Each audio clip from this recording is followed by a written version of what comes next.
Hello everyone, कैसे हैं आप सब लोग। जय माता दी। आपको मैंने पहले भी वीडियो में बताया है कि मैं कीर्तन करती हूँ, मेरी अपनी खुद की मंडली है। आज आपके सामने मैं सच्ची कहानी लेकर आई हूँ, सच्ची घटना है जो मेरी कीर्तन में ही घटी है। आप विश्वास नहीं करेंगे लेकिन सच है। मैं कीर्तन करने जाती हूँ लोगों के यहाँ, तो वहाँ कुछ ना कुछ ऐसा होता है जिससे श्रद्धा और बढ़ जाती है। मैं आज आपको बताती हूँ। एक लेडीज़ थी, वो बहुत साल में 4 बार 5 बार कीर्तन करवाया ही करती थी। तो 2 बार नवरात्रों में, 1 बार अपने बच्चे की शादी की सालगिरह पर, फिर किसी का जन्मदिन वगैरह पड़ गया तो करवाती थी। तो उसके यहाँ जो मंडली कीर्तन करने आती थी वो पैसे तो लेती ही थी और क्या कहते हैं, पैसे भी लेती थी ज़्यादा, और जो है वो उसी से ही करवाती थी। उसके यहाँ एक बार पैसों की तंगी ज़्यादा हो गई, उसकी परेशानी बहुत बढ़ गई पैसों की। जीवन में उतार चढ़ाव चढ़ते रहते हैं, कभी उतार चढ़ाव चलते रहते हैं, हमेशा दिन एक से नहीं रहते, कभी अच्छे तो कभी बुरे। तो उसका हाथ बहुत परेशान था, आर्थिक तंगी चल रही थी पैसों की, कीर्तन करवाना बहुत ज़रूरी था। तो उसने मुझसे बोला कीर्तन करने के लिए। मैंने कहा ठीक है, कर देंगे। मेरी खुद की मंडली है, मैं कीर्तन करने गई तो वो बोली मेरे पास ज़्यादा कुछ देने को नहीं है। मैंने कहा कोई बात नहीं, लेने का मुझे लालच नहीं है, बस मेरे को तो माँ का गुणगान करना अच्छा लगता है।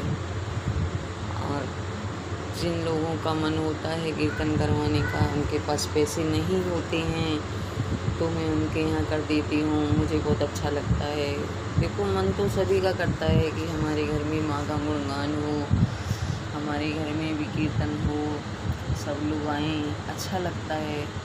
पर वही वाली बात है ना, कोई भी काम करो तो खर्चा तो होता ही है। लेकिन मैं तो सच बताऊँ ना, किसी के पास प्रसाद के लिए भी पैसे नहीं होते तो वो भी मैं कहती हूँ मैं देने को तैयार हूँ, पर आप करवाओ। तो मैं करने गई कीर्तन, तो उसकी बहू की 5 साल हो गए थे उसकी बहू की शादी को, अभी तक उसकी कोई बच्चा नहीं था।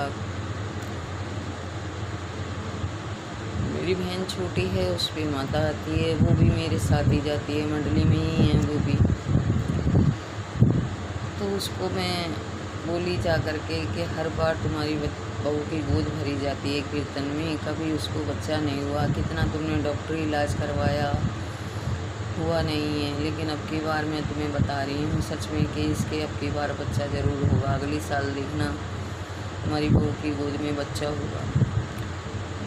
ये तो मैं नहीं कहती कि लड़का हो, बेटी बेटा कुछ भी हो, होगा, कन्या हो चाहे, होगी ज़रूर, गोद भर जाएगी। बोली कि देखते हैं। मैंने कहा देख लेना, ये मेरे दिल से आवाज़ आई है, मैंने बोला है।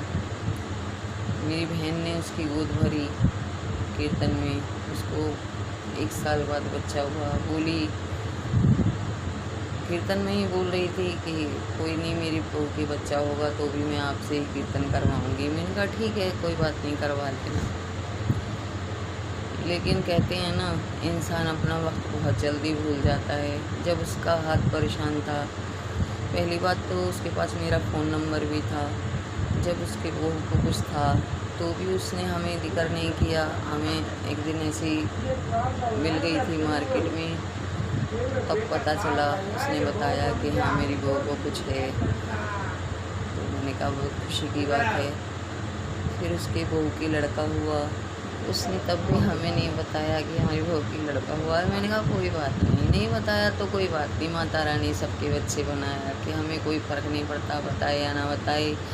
हम तो कहते हैं चलो किसी की भला कर सकें, बस किसी का भला तो हुआ हमारी वजह से।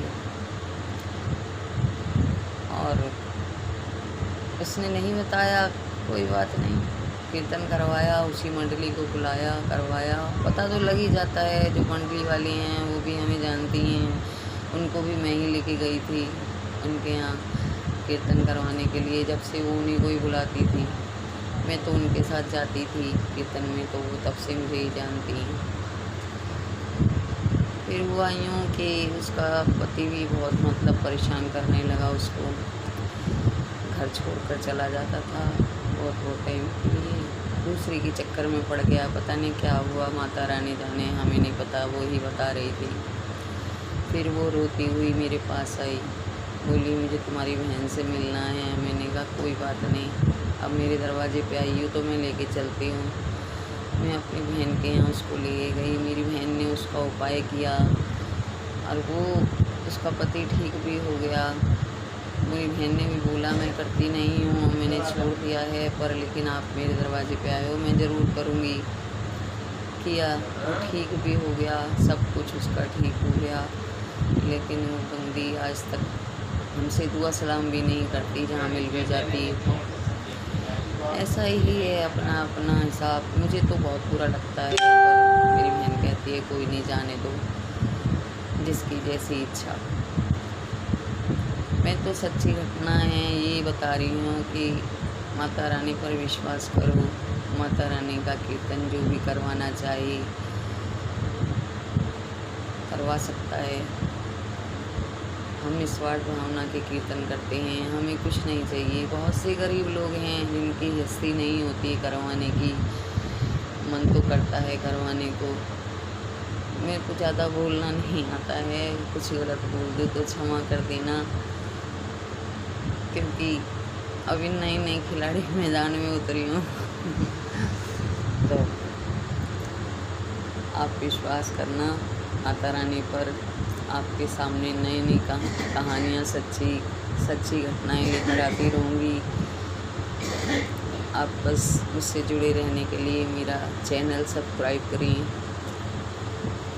बेल आइकन का बटन ज़रूर दबाएं, मेरी हर आने वाली वीडियो आपको सबसे पहले मिले। और लाइक करें, शेयर करें, कमेंट्स करें, कोई गलती हो जाए तो क्षमा करें।